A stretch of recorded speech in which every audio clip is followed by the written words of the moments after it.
Hello, and you are listening to FPcast, the official podcast for Fruitless Pursuits, where we bullshit about the week in pop culture. I am Luke. I'm Jacinta. And this week we're talking about... Movies, television, collectibles, video games, comics, books, board games, and more. mummies. Yeah, I was trying to think of anything else to say other than that, but I couldn't. But this isn't like when Tom Cruise battled those mummies. These are big milky mummies Yeah. of Darren Aronofsky's big milky mummy movie, Mother. Starring Jennifer Lawrence. Yes, and Javier Bardem. Oh, was that? I thought it was Fred Flintstone for a couple of shots there, but there you go.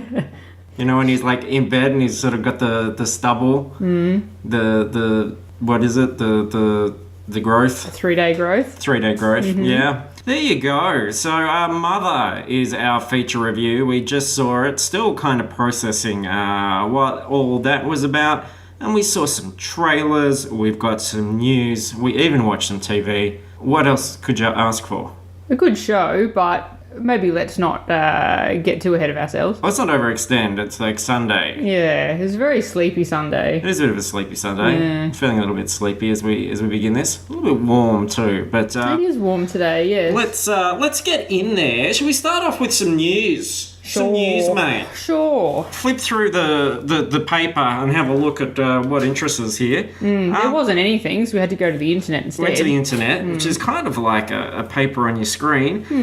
Patty Jenkins. Yes. Who's Patty Jenkins? She's the lady that did that Wonder Woman film. That was a lady. That was a lady. Gosh. Next. They'll let them do what's anything next? these days, won't they? Dog wearing pants. So yes, everyone was saying, is Patty Jenkins coming on for Wonder Woman 2? And it turns out that Patty Jenkins is coming on for Wonder Woman 2, which is fantastic. And Girlfriend Gone Make Bank as well, which is also fantastic. So I hear her negotiating was very much from the Jerry Maguire school. Yeah. It Yeah. was a lot of saying, show me the money in various ways. Pretty much, yeah. Various emphasis until that wheelbarrow of money that came in. Yeah, I think so. I think she's getting a certain amount for the film, and then there's an extra $3 million or something that she might get for licensing or distro or something like that. So Yeah, she needs a percentage of the box office. That's the deal, right? That'd be the thing. yeah. Wonder Woman 2, WW2, obviously going to be set in World War II. Isn't it in the Cold War? Yeah. Yeah. Yeah, but it's called WW2, so I'm already confused. Everyone's always worried about audiences being confused by superhero movies, so obviously this is going to be a disaster. Yeah. Well. DC have fucked it again. Oh God. How? Can we ever trust them again? Yeah. So yeah, that's exciting, of course. Yeah, I mean, I love the last one. It wasn't perfect, as I'm sure many, many men on the internet will tell you over and over again. But, if it ain't broke, don't fix it, really. Oh, yeah. Patty Jenkins, Gal Gadot, let's have a movie. Maybe let's somehow find a way to bring Chris Pine back. It'll be great. Yeah, I don't need Chris Pine back, but I think that the great thing about Patty Jenkins is that she's smart. You know, like when you see her going up against James Cameron or someone who's making his casual comments about what is and what isn't a strong female character, etc., you go, well, here is someone that has a point of view. That's going to come back a lot today, I think, because I really do appreciate filmmakers that have a point of view. And I think as well, hopefully this gives her the clout to really fight for the things that she wants to put into this. And I'm sure she didn't have quite as much ability to sway things exactly how she wanted in the first one. But based on what she did with that and how she made that all come together, it can only go up from here. Absolutely. Wonder Woman, except unless Justice League makes us all hate the character. I can't imagine that would happen. What if it did, though? Wouldn't that be crazy? Like, if the world turned around in the space of a year of Wonder Woman's the best character. I don't know about this Wonder Woman. I think people are still probably willing to give Wonder Woman a lot of slack. Yeah. I imagine there'll be if Justice League is bad, I imagine there will be far worse things in Justice League than Wonder Woman. I know, but, Americans, what if, it turned out that all her dialogue is coincidentally quotes from Hillary Clinton's book. Oh. Can you imagine then the uproar? Yeah. People would go nuts. Would go nutty. So there's that. And speaking of directors returning to franchises, we said that Rian Johnson was most likely to be Star Wars Episode 9 director. Yeah. After Colin Trevorrow got the ass. He got Trevor Road out of here. He got tranked. And instead, it's JJ is returning. JJ Abrams, director of The Force Awakens, is going to take this thing home. Yeah, well, that's the second most obvious choice, isn't it, really? Yeah, and I think, like... They're happy with him. He did a good job. Yeah. And it's not hard. It's certainly not hard for me to imagine because I've written some fan fiction about it, but it's not hard to imagine a big bed which contains producer Kathleen Kennedy, Rian Johnson, and J.J. Abrams. I feel like they're all in this together. No, I feel like Kathleen Kennedy is like at a throne at the head of the bed, like kind of watching everything else happen. I would like her to be on a throne and them to be in leather harnesses and leashes and collars down by the feet and like with their tongues hanging out and being very appreciative little lapdog boys. I think that's great. But look, I think, Rian Johnson's already worked with transitioning from what JJ did, and JJ read what Rian didn't really like it, and now obviously they'll transition back, and I'm sure they'll share secrets and have some coffees together and hang out and play catch and braid each other's hair. Yeah. Talk about boys they like. Yeah. Talk about droids they like. They're going to do all that sort of stuff. So great. It's all in the family. I'm excited about that. I obviously love Force Awakens. I've watched it 7 times in the cinema. I thought it was cool. I love those characters, and there's only so much that can be done anyway, right?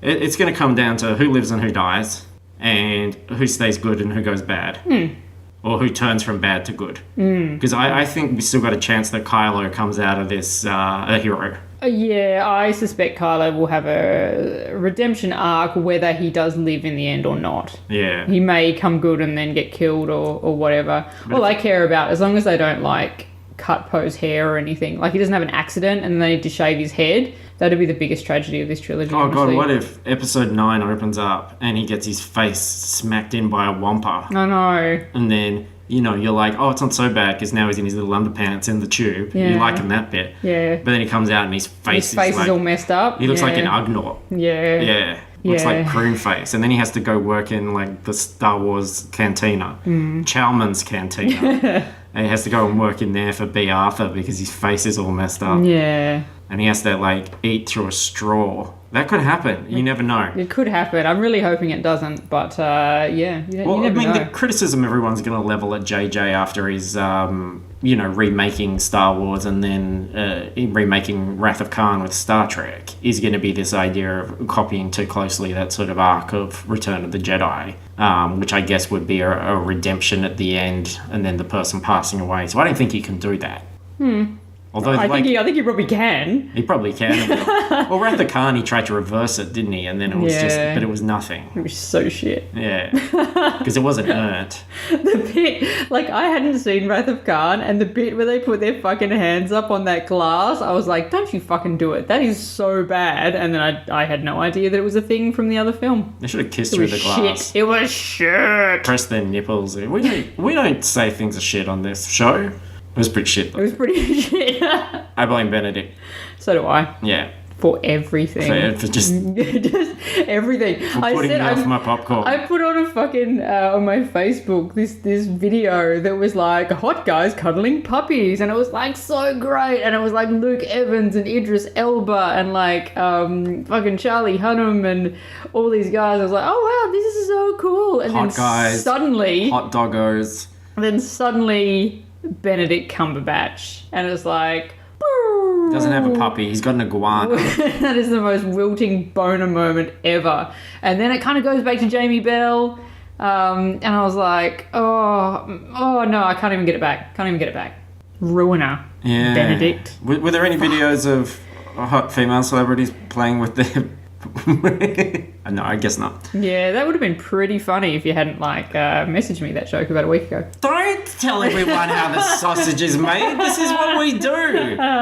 This is a collect. That's why we're not active on Twitter. Every joke we come up with during the week is on the show. Yeah, I just can't expect me to laugh though, man. I was expecting you to do the about Benedict Cumberbatch detaching his jaw to eat his puppy. Oh, yeah. See? Yeah. See, it happened that was a good joke. It happened so long ago that I don't even remember it. Yeah. No, it was upsetting that Benedict looked like he wanted to eat his puppy because he is a reptilian alien from, I'm not quite sure what planet, but it's not from here. He looks great in The Shape of Water, though.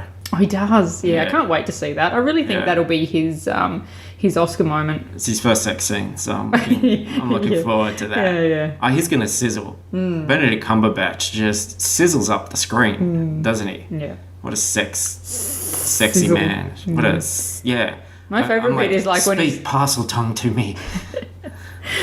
I hope it's so sexy when his third eyelid comes over. Yes. Yeah.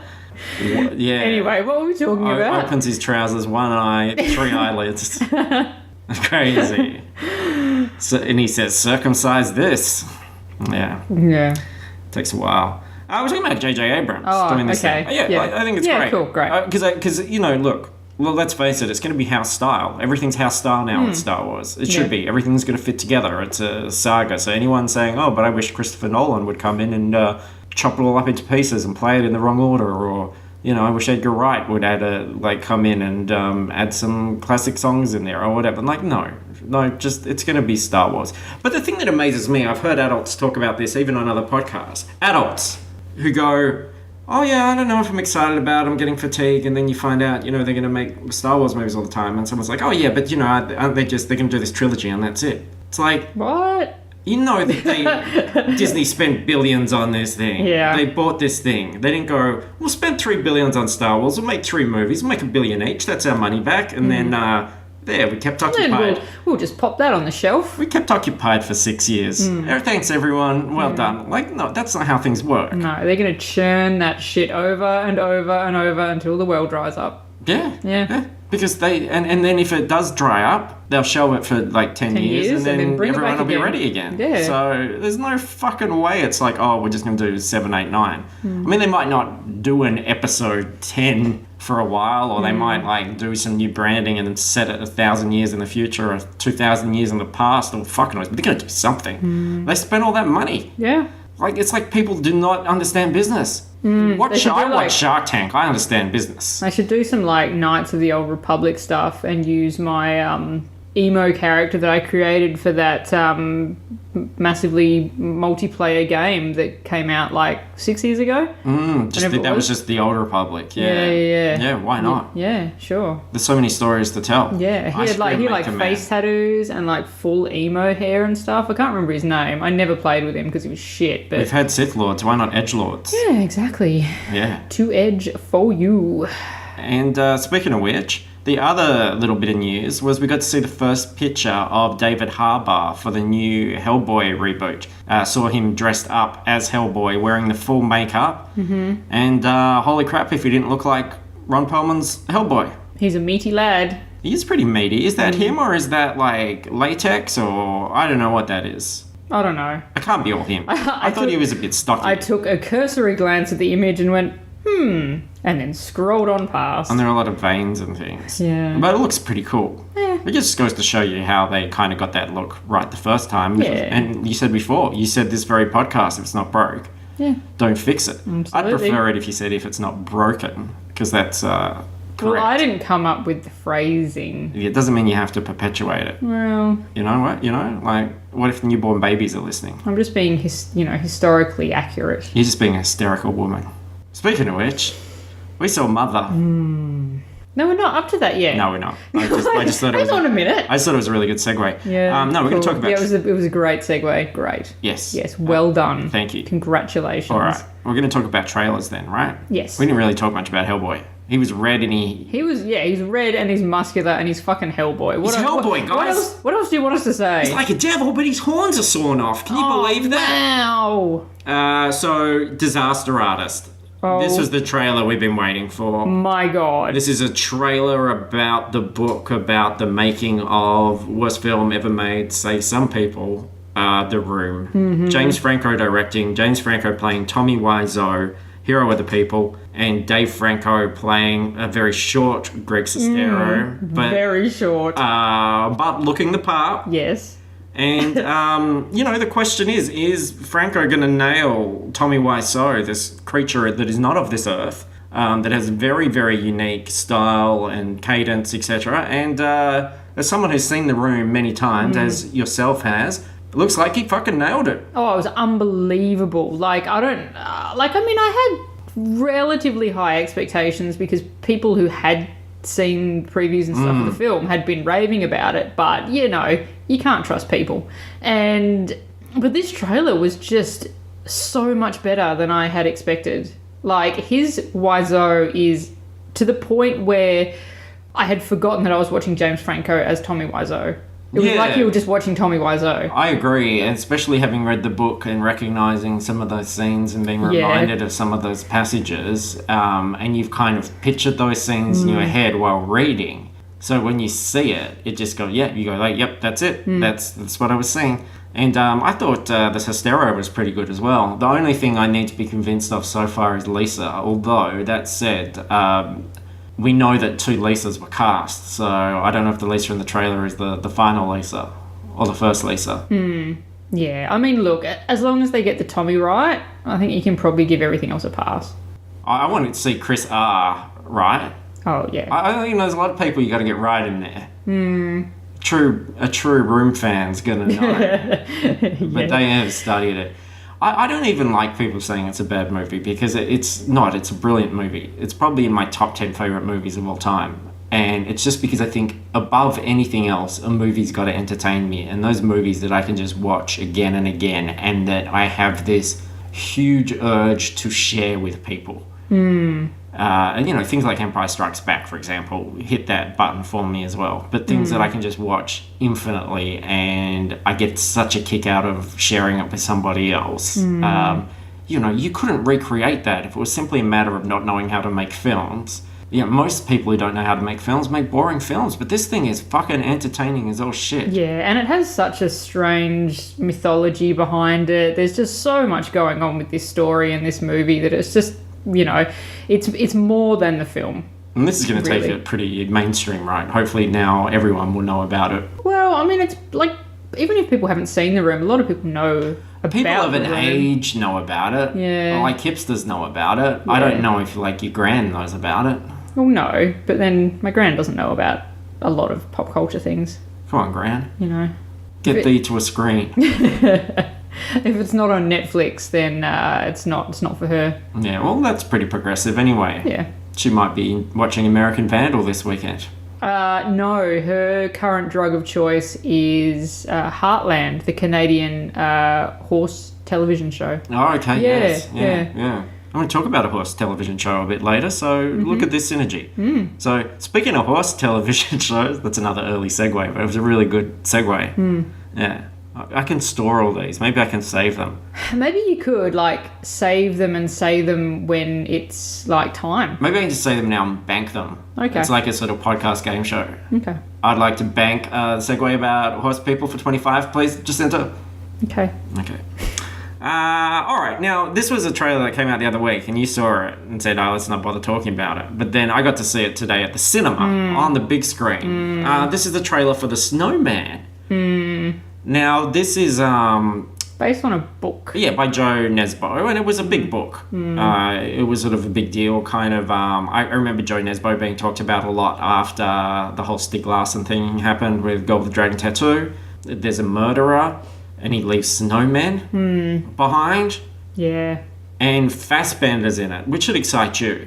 Yeah, it should. It should. Well, why not? What's not exciting you about Well, this? it's a movie where there's a killer and there's snowmen and he cuts people's fucking heads off and, that's not my sort of shit. And the thing is, the movie's got Fassbender and Val Kilmer in it and I still don't want to see it. Because you're scared of a little snowman? Yes. Well, come on. Yes, I am. And what the fuck are you going to do about it? Nothing. That's what. Mildly tease you about it. I feel that the thing that interests me is the fact that Fassbender's playing Harry Hole. Which is fantastic. Because in America particularly, he'd be Harry Hole. He would. He would be a big old hairy hole. And I like the idea that I'm hoping that's part of his character. Like, you know how the snowman's calling card is he leaves a snowman, sometimes, as you said, with a severed head on top of the third ball. Because, fair enough, once you've rolled 2 balls, do you really want to roll that third one? Yeah. You know, look, top hat, carrot, great. But do you find them out in the wilderness? Just like, you know, you have to bring that stuff. And that's a giveaway. But what if, like, you know, the last thing you see before you go to prison is my hairy hole, says Fassbender. And he just, like, you know, envelops them. Just like when Batman, like, envelops a villain in his cape. Yeah. He's just like, gives them the hairy hole treatment. And then off they go to jail and they're shuddering. And Fassbender's they've got a little burnt hairy hole on their shoulder. Yeah, which is a death sentence in prison. And Harry Hole rides off into the sunset. I imagine like Fassbender reading that script and going, "Oh, okay, this is like a great script. I really love this." Or hang on, what's the character called again? Oh, Harry Hole, and going. No, his agent's American, and they're definitely saying Harry Hole to him. Yeah, and then like we go into his thoughts. And he sees himself on a magic carpet with Jasmine with a whole new world playing. And he's like, and snow falling down on them. And he's like, I can do this. Okay. And he's like, if I can play Harry Hole, I can do anything. Yeah, absolutely. He's like, I feel like he was born to play Harry Hole. I feel like Carrie Mulligan rang him up and said, remember when we did Shame together? I think you should do Harry Hole. I think you're the guy. Man, it's like typecast. It's like you're watching the trailer and it's like, I wonder who the villain's going to be. And then right down the bottom of the cast list, it's like, and Val Kilmer. And you're like, oh. And then you're like, and Toby Jones. And you're like, oh. I think it's one of those two.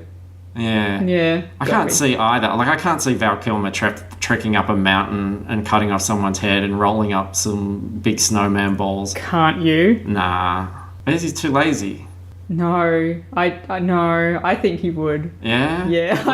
I follow him on Facebook. I wouldn't put snowman murdering past Val Kilmer. Wouldn't he get a little puffed out? No, he's all skinny and stuff now. Yeah, well, that's tiring. Rolling all those. Toby Jones has a giant head like a snowman. He does. So maybe that's like, maybe that's how he gets away with it, because he blends in with them. Like, if he just puts on a top hat and a pipe in his mouth and stretches his arms out, Harry Hole could walk straight past him.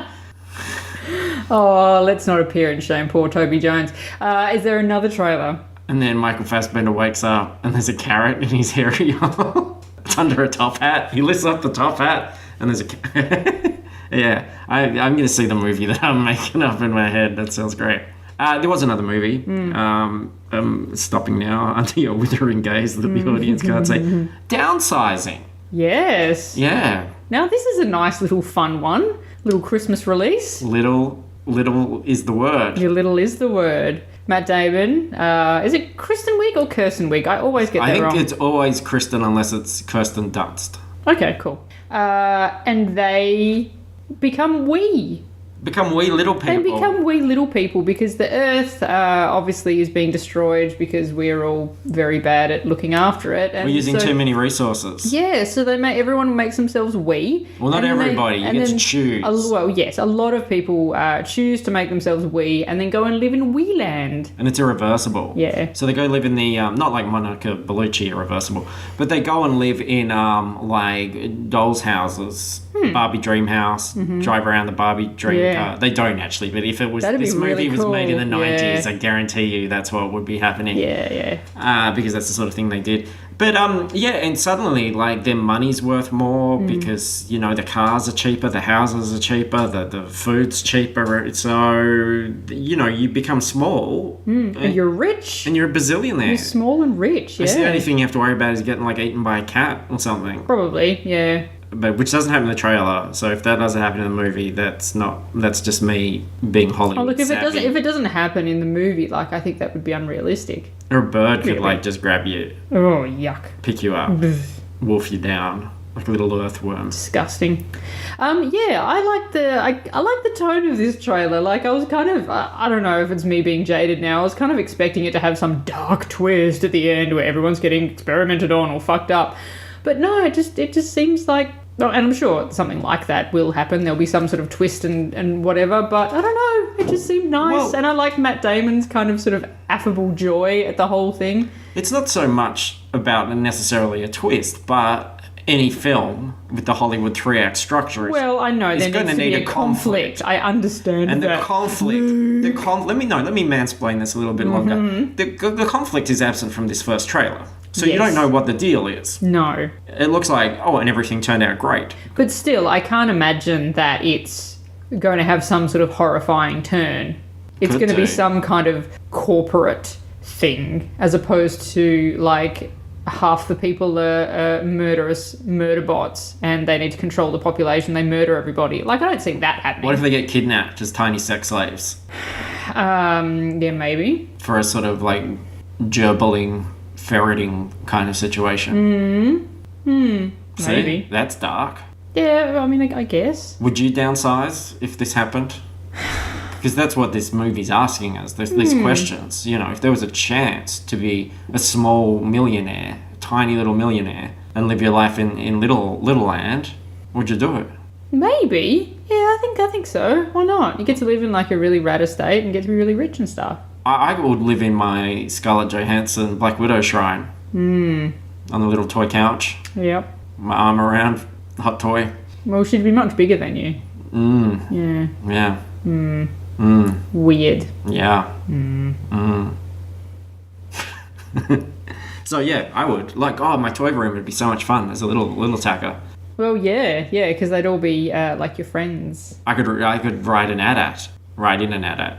Well, you could sit in it. I could sit in an AT-AT. You could sit in it while it stood there and remained motionless. I could sleep in an AT-AT. Oh, you could. That'd be cool. I could sleep in the Ewok village. Holy fuck. Downsize me now. I know there's only two of us as hosts here, but have you ever thought about downsizing this podcast? Every day. All right, let's get to our feature review, which is Darren Aronofsky's Mother. Now, I feel like by the nature of Aronofsky as a filmmaker and the different layers of things which are happening and all the allegory and metaphor, that this is one of those films that you could write essays for film school about. There's a lot to unpack, and we have only just seen it. So, still kind of letting it all swim around in there and kind of decide what I got out of it. But do you want to kick us off? Yeah, I after the trailer that we saw last week that was like, this movie's gonna fuck up your life, I was like, yeah, right, fuck you, movie. And so I looked up spoilers for everything that happened in the film, which is a little bit killjoy, but I wanted to be prepared. So I knew what it was about going in. I knew the stuff that was, some of the particularly shocking stuff that was going to happen. And I admit that stuff didn't make me very interested in seeing the film. But I pushed on, we saw it, and I was thinking, well, look, I'll make the best of this. I was kind of interested in seeing how it sort of justified itself in a way and how all the pieces were going to fit into place now that I knew what the final kind of puzzle, the whole picture was. I didn't love it. I was genuinely quite bored for about 2/3 of it. I wasn't bored, but it's certainly a very deliberately paced film. And I guess, it's my own fault. I knew where it was going, so there was no kind of, I wonder what's happening here. Every time a new character came in, I knew who that was and everything. Look, being a normal person, I didn't spoil it beforehand. I had the movie only has itself to blame with its shitty, dumb marketing, doesn't it? Really? Well, I do think the marketing was a bit shitty and dumb, because I think that maybe I was sort of the opposite, where I was expecting more from it, because, if it says, look, this movie's really, shocking, it's gonna, fuck you up for life, I'm like, okay, well, bring it. There's probably only one thing that's, really genuinely, that's a bit yuck. Yeah, it didn't actually really unsettle me. I don't know what that says about me, but I think for me the situation is like horror for me is really being able to put yourself in that situation. And while I think there's this sort of layer of like domestic horror there, which is relatable, like, you know, you can imagine a situation being escalating and being out of your control and you losing control of something which is sorry, talking obviously in vague terms around this, but of something that is a sort of like sacred or safe place for you. I can feel that, but I think because it escalates so wildly, you can't help but be aware of how it's all allegorical.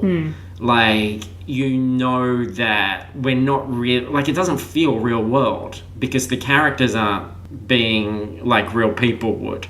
So it's this own world of its own kind of thing. And then I think for me, I started viewing it like an allegory because of that. I was viewing it as something that was very constructed. And because of that, I didn't really feel attacked emotionally. Like, I just rolled with it and was like, okay, I was more interested in gathering the pieces of the puzzle than feeling that emotional ride, if that makes sense. So yeah, I said to you in the car on the way back, like, I'm sure filmmakers fucking hate Black Mirror at the moment, but everything I see that's kind of, you know, a bit sort of a different concept or follows something through in a weird way, I'm like, yeah, you know, maybe we could have done that in an episode of Black Mirror. In an hour, yeah. Like, we wouldn't have had to have watched Jennifer Lawrence have a really bad time for 2 hours. I mean, which is pretty much what the film was. Yeah. Like, it was just Jennifer Lawrence having a worse and worse time. To go back to that idea of, I love a director with vision, and I was totally on board. Like, I was, you know, interested in what was happening. I wanted to find out what was happening next. Even when it was slow moving and not a lot was happening, I trusted that he was deliberately doing that and leading us somewhere. I enjoyed the sound.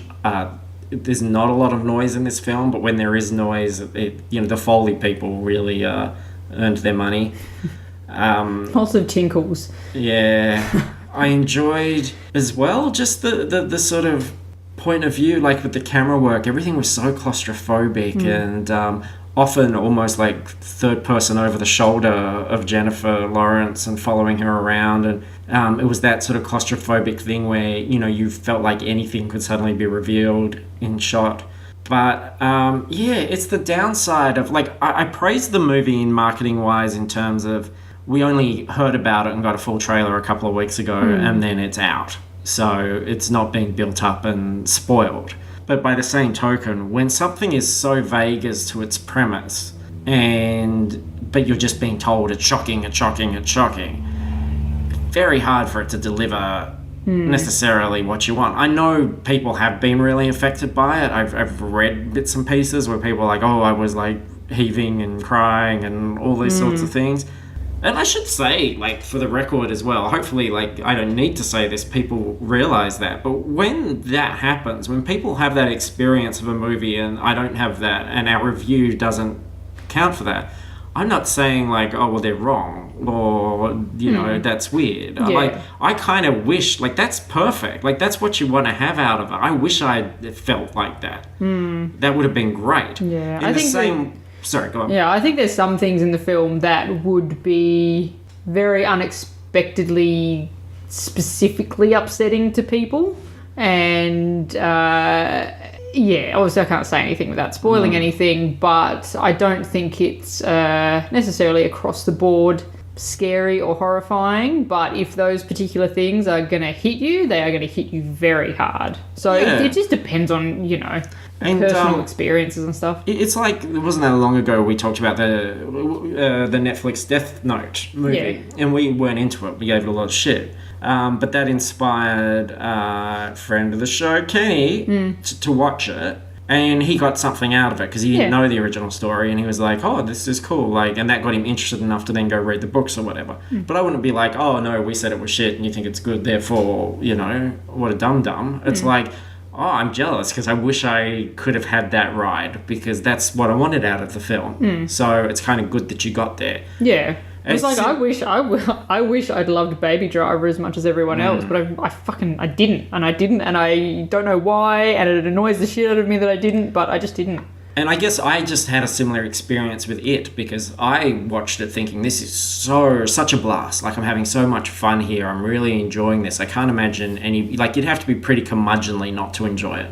And then I'm hearing now from people who are very familiar with the books, who've read the books and hold the books dear, who are going, the book rather, and are going like, no, it didn't deliver for me, because it's such a small slice of that book. And I really, to be honest, while watching it last weekend, didn't even really know about the adult part of the story or anything, you know? Oh, okay. Yeah, I didn't realise that it was omitting all of that, and that was the framework for the 90s version.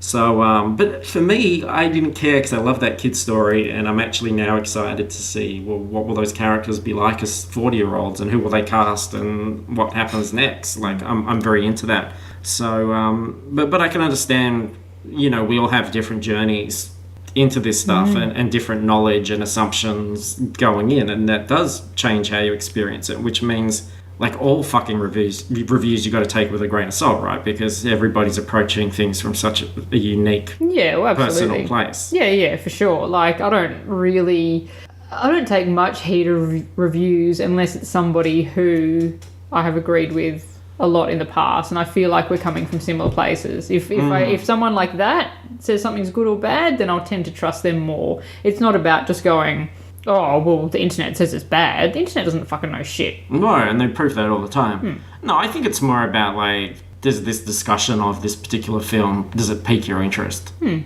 know, if you hadn't seen it or you're on the fence or whatever, does the discussion about it make you go, oh yeah, well, I'm kind of interested now in seeing that. I didn't love Mother either, and I expected more. I was hoping that I would, but I think it's a good film. Like, I enjoyed it. I'm glad I saw it, and it's better than a lot of other shit I've seen. So, but I'm probably leaning... I'd probably give it a 3. I could take it or leave it, really. I'd be leaning to 3.5.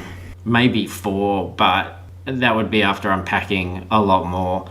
I know, and I didn't even think about what it was an allegory for during the film. Like, we talked about it in the car, and that's again a gap in my interests. But, like, of course I get it now. But it's pretty, like, in one way I was glad that I kind of knew, because it was, like, so fucking obvious. Like, it was not subtle at all. No, and you can piece everything together. Yeah, and everything is just a one-for-one thing straight along the line. But, I don't know. I think knowing kind of was a bit to my detriment, but then in other ways it kind of added to it. I don't know. I've got... it's weird. I can't see myself massively recommending it to people, unless... If they're already kind of interested, then... Maybe. I don't know if I'd definitely recommend it at the cinema. Well, as a filmmaker with it, well, I would say if you're interested, you've got to do the cinema, just because of its pace. I think if you were watching it, like, on your computer or something, you're going to be checking your phone every 5 minutes. Yeah, you need to submit to it and embrace it and just go along with it. No, I like I said, I like a filmmaker with a point of view. I think that Aronofsky's interesting, so I did get something out of it.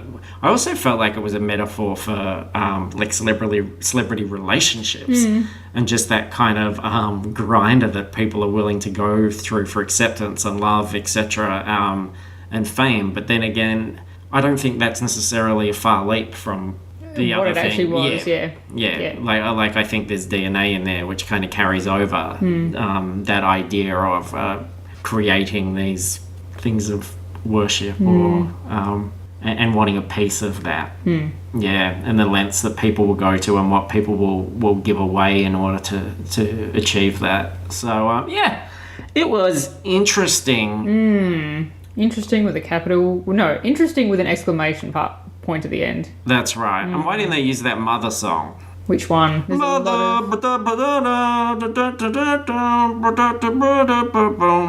one. Isn't it called... Do you mean the Wolf Mother song? Yeah. Isn't it called Woman? Yes. Maybe it was Is that confused why- by the wolf mother. Is that That's why- probably why they didn't use it. That's why they didn't use it. Yeah. Yeah.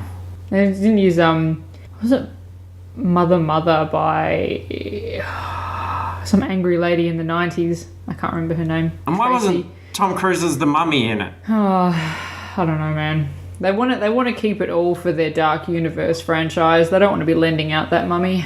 But, like, Javier is going to be in the Dark Universe. This could all be Dark Universe part of it. Could be. Yeah. Yeah, maybe that's where the tunnel went. Why not? Into the Dark Universe. Yeah. Don't go down there. That's down the the Dark tunnel. Universe. Tom Cruise pulls off his headscarf and goes, was wondering when you guys were going to get here. Kicks his horse. Yeah. And adventure. Oh, now I like the film a lot more. Yeah. So it's definitely the best film in the Dark Universe so far. Yes. So that's something. If you're going to watch... Only because Dracula Untold is no longer in the Dark Universe. If you're going to watch one movie about mummies this year, I would watch Mother over Tom Cruise's The Mummy. There you go. Yeah, okay. Pass. 3.5 stars. Okay, and then I guess just a little bit of a TV talk, yeah? Mm-hmm. So, I really just wanted to say that I'm watching American Vandal. Mm-hmm. You know about this? I do not. Oh, really? No. Okay, that's good. Then if other people don't know, I'll explain it. It's a faux documentary, 8 episodes, mockumentary series, which is really a parody of Serial. Mm-hmm. But also, I guess, a bit of that sort of making a murderer kind of thing. Oh, yeah. But there's certainly some, to go back to your one-to-one thing, some one-to-one comparisons of things that happen in Serial and ideas that are in Serial that are transported into this story. But it's about an incident that happens at a high school where 27 dicks are drawn on 27 cars, and everyone says... Oh, yeah, I've seen the trailer for this. Yeah, it's Dylan. Got to be Dylan, because he draws dicks on everything. Yeah, okay. But the dicks don't match with the dicks that he draws, and then there's an investigative thing going on. Yeah. I'm enjoying it, but it's not must-see television. It's one of those things like, you get it, right? You go, oh, okay, yep, I get it. Like you just did then. Okay, I'm interested. Oh, yeah, that thing. I know what that is. Yep. And then you kind of watch it and you go, yeah, I get it. I kind of know what this is. Yeah. It actually got me thinking about Serial again and reading up on, anything that had happened post that instead, to be honest. But, and I think that fucker did it, by the way. That's my opinion. Serial didn't sway me. I think the guy did it. I think he killed her. Okay. Yeah. You've never listened to Serial? I have not, and I have no intention to. Have you ever eaten cereal? I have eaten cereal, yes. Okay, well, so it's not... So it's not really like that, though? No, but we're not, completely in different directions on this. Okay. Yeah. I just, there's so many people that go... And I hear this throughout Serial as well, this idea of... But I've talked to this guy, and he is such an articulate, lovely, warm, intelligent guy, and I can't imagine that he would murder everyone. Anyone. Not everyone. He didn't murder everyone. He's murdered Because there needs to be person. some people to tell the story. That's true. Yeah. Yep. He'd be the last man standing. Yeah. And I think, that's such bullshit, especially when you're looking at, abuse. And you're looking at, the way that someone might treat their partner or somebody else. You hear it all the time that they're charismatic and that covers up their bullshit. Yeah, and also, there's just that sort of weird thing. I feel like it's an American thing, that black and white kind of thing of sort of going, well, this person's either a good person or a bad person. And I don't know, because I can think of tons of... There would be people that have met me that would think I was a charming motherfucker, and there were people that would just think I'm an absolute prick. And it's who's right? Well, they're both right, because I have been a total prick to certain people throughout my life. There are people that will not have had good experiences with me at all, and there are people that would have had great experiences. I haven't killed anybody. This isn't It's not a confession. Not a confession right now. I didn't kill her. But I'm just saying, and I see that working with kids a lot, their ability to be one thing to one group of people or to someone in authority or whatever, and then the way they can flip and be a completely different thing to somebody else, and suddenly go from being someone where you go, oh, this is a really cool kid, to, oh, you have no empathy.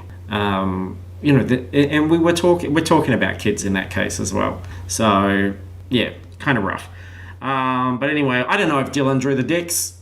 I kind of want to find. That's so funny though that they set up a false mystery, and it's not real. But I'm looking at suspects and going, was it this person? Was it this? I'm still trying to solve the thing, and it kind of goes to show that we just respond to that format, pushing our buttons and that kind of storytelling and those kind of tropes. Well, we're so used to puzzle TV now and puzzle movies, like that we feel like we can't go along for the ride a lot of the time, that we have to solve it and we have to have worked it out before it even gets there. And with Westworld and Game of Thrones and all that sort of thing, we feel like it's our job to unlock it. It's not our job to just sit there and enjoy it. But it also just feels like that experiment that it doesn't even have to be. It shows it doesn't even have to be real. It's just those button pushing things. It's like on my shitty old blog when I had the Not the Goat series, which was my fake reality TV show where I actually used to read that. Yeah, so in the olden days. I had a bag of plastic animals. Yeah. And that were on the coffee table, and each week I would remove one randomly from the coffee table, and the goat was the pretend crowd favorite. So he was like the favorite, and it would be a shame if he was to move. So you're there going, oh, is it going to be the duck? Is it going to be the cat? But it doesn't mean anything. But it's still, it's pushing those same buttons that reality TV kind of does, where you go, all right, here's a group of things which are slowly going to be removed. How do I feel about that? Interesting. So, I think it's clever in that way. But obviously, the thing is, you're going, is this going to sustain 8 episodes? Like, how far can they take this? But we shall see. And not a review, but I just want to say that, a lot of people are talking about Rick and Morty at the moment and how, like, Pickle Rick and everything and how all that's good, and it is good. But fuck me, the season 4 of BoJack Horseman was awesome. Like, that show is so much better than you would ever think it was just by looking at it. And it's a really frustrating show too, because it's not that good to begin with. So I think I've only watched about half of season 1. Yeah, which is the worst part. Like, it starts to get good at the end of season 1. Okay. And then it sort of gets better and better. But there's an episode, all I'm going to say is about Princess Caroline's future ancestor, which is just one of the most brilliantly written episodes and just great concepts. I just fucking loved it. It is such a gut punch of an episode. Just amazing. And then there's another one in that series as well, which is using like animation to its full potential. It's hard to imagine you being able to get away with it with live action. It's hard to imagine that it would have the same impact even just not being these silly cartoon animals. But it's so good and so thoughtful. I imagine this thing's going to be winning a lot of awards. It has already won a lot of awards, but I think there'll be some writing things for these particular episodes. Just so impressed with it. And, when season 4 came out, I wasn't like rushing to see it, even though I'd enjoyed the other ones. In fact, I realized when I went to watch it that I hadn't watched the last, like, about 5 episodes of season 3. So I had to watch those. And some of them are just like, oh, yeah, that's funny, and you sort of giggle, but when they really hit home on certain things, it's so good. So I don't know the solution either. Like, if that's made you interested, I think you're going to be frustrated if you start with season 1. You're going to go, I don't get this. But at the same time, maybe just jumping in at season 4, you don't have the attachment to the characters and the scenarios. So it's like, it's one of those horrible things where you go, oh, there's this really good thing, but you have to commit to like 8 hours of this other thing before you get there. Yeah, well, that's what a lot of people are like. Like, I've never really got into Parks and Rec because that first season, every time I go to start it, I'm just like, this sucks. Yeah. This season sucks. And I don't want to go beyond that. Although I should, but I just don't want to. I've done that, but I had the one that I've done that with unsuccessfully is Community. Like, I've watched a couple of episodes of Community later in the run, and I've really enjoyed them, and I've gone, I'm going to watch Community, and then I start it, and I go, oh no, I'm just not there yet. Yeah, I started that as well, and I didn't like that. And then people are just like, Community's the best thing ever, and I'm like, what am I missing? I just don't enjoy it. There's something though where things just click in for you, and you suddenly like get the characters, and it's just Stockholm syndrome. Like, you just watch it so much that you just get used to it, as opposed to enjoying it in some instances, I think. I think that's true on one level, but also with comedy particularly, I think a lot of the enjoyment comes from anticipation.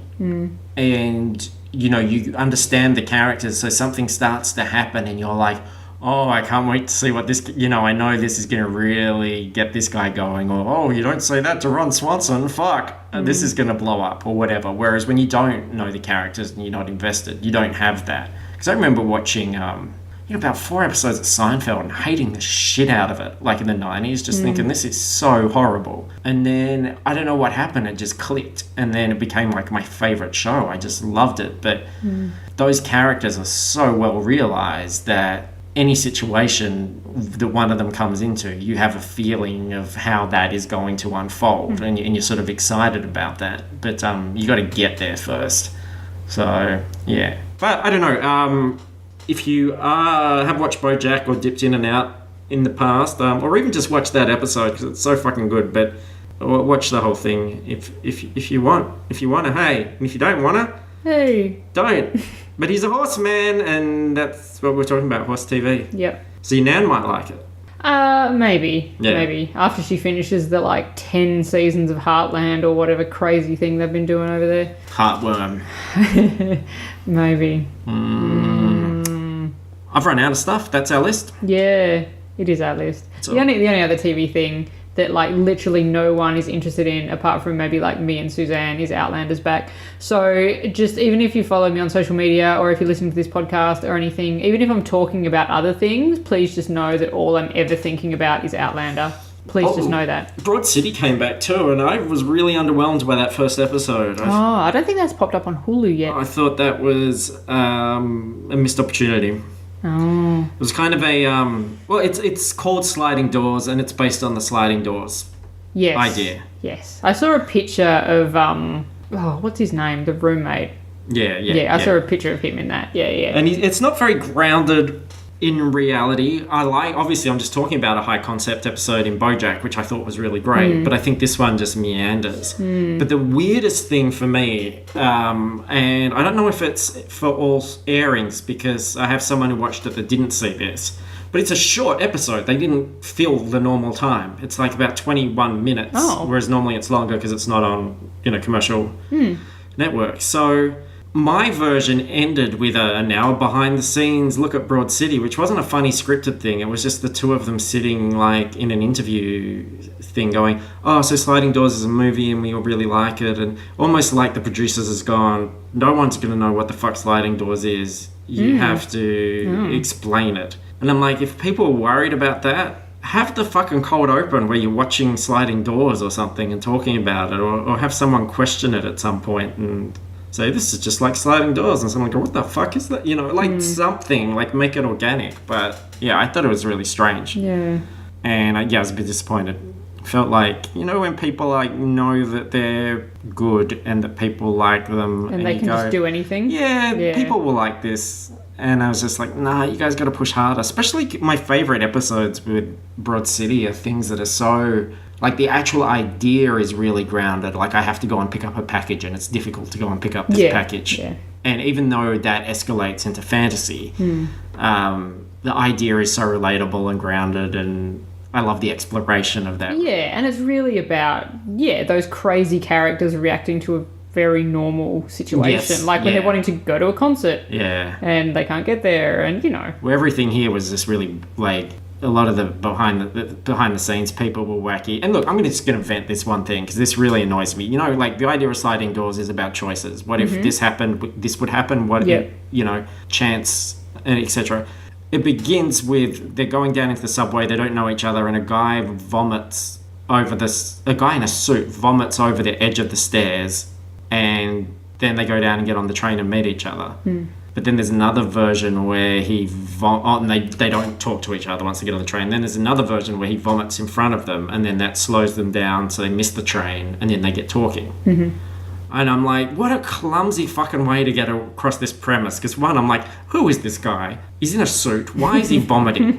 What's his story? And isn't it more powerful when you're thinking about these alternate timelines to think about, what if I changed something? What if I hadn't done this? What would be different? Or what if I had chosen this instead of some other random thing? Didn't get it. Didn't like it. Maybe in Sliding Doors, a guy in a suit vomits. That's probably what happens. And I just don't know that because who fucking remembers Sliding Doors? Well, I haven't seen Sliding Doors. I don't think I've seen it either. No, all I know about Sliding Doors is that, like, Aqua did the song for I it. just know that Gwyneth Paltrow is in it. Oh, I know that too, yeah. So you know two Also, things. Aqua.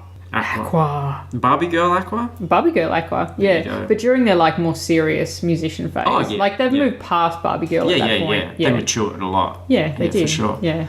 All right, that's our show. Thank you for listening. Please listen to our other shows. You can find out about everything we're doing at fruitlesspursuits.com. You'll find links to Half Hour History. We missed last week, but we're going to make up for 2 weeks with 2 weeks in a row.